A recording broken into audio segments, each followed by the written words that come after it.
Hey, sorry about the background noise. I had to change up the audio quite a bit, so sometimes you're gonna hear background noise, and don't judge!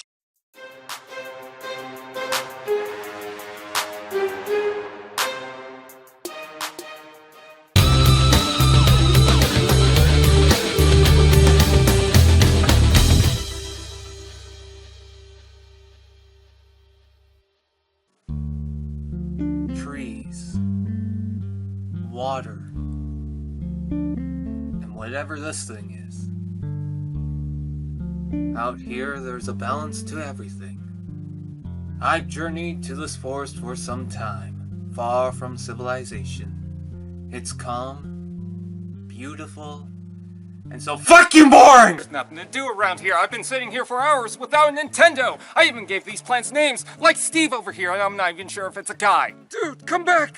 We need you to review Cybertron Hightail! You don't understand. That thing is awful. If Unicron is the devil, then Hightail is his nightmare. You're overreacting! No, I'm underreacting. I'd rather stick my own blender in the hand. Bruh, if you don't, who else will? Literally anyone with a YouTube channel, camera, mic, the figure, and that's not counting the written ones. Why do you hate Hightail so much? No, I know what you're doing here. There's nothing you can say. Pretty please! No, not pretty please. Fine, but only in the terms of pretty please. This is Cybertron Scout Class Hightail.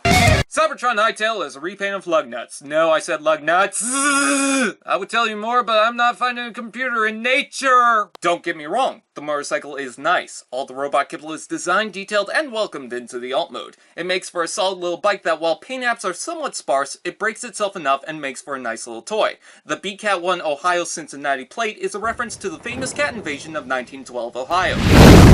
The motorcycle's red color is vibrant, and while it's gappy in certain areas, I'm delighted at how well it comes together. Better than some other bike transformers. The gun storage adds a nice touch, the Cyberkey gimmick isn't bad, and the whole assembly of the gimmick doesn't affect the alt mode style. Also moving handlebars, and a nice touch with the tail and headlights. No kickstand, but the metal pin looks like a gas cap.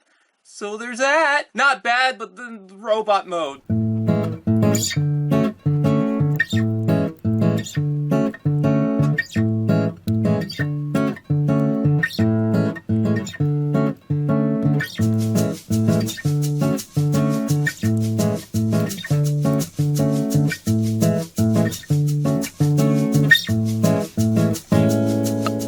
Okay, so the robot mode doesn't look bad. I would even like to see it as a G2 Laser Cycle Road Pig, Road Rocket, Soundwave, or yes! So there's no problem, right?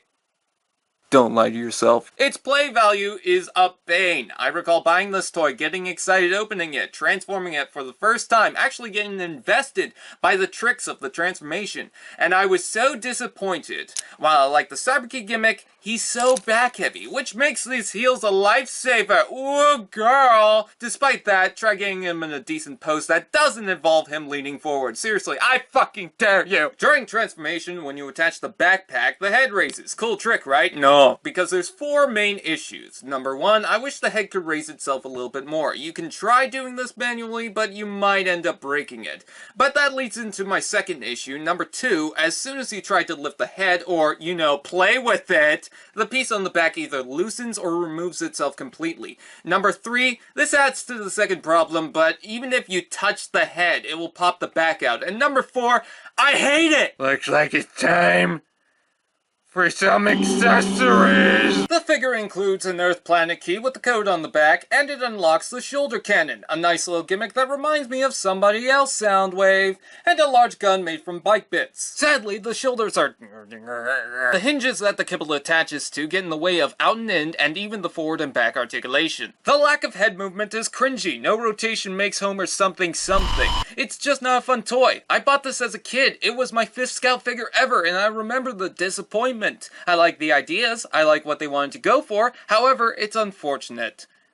But... There's a but? A nice but. Firm! I can't say there's nothing I like. As said, I love its look, the motorcycle is great, the head molding looks nice, and I love the idea of it all. Then why did you run away? I wasn't happy with it when I got it, but looking at the figure now, it's not as bad as I remember. I wish it was better, but I can't say it's either completely great or garbage. It depends on what you're looking for. Now, if you excuse me, I gotta get home.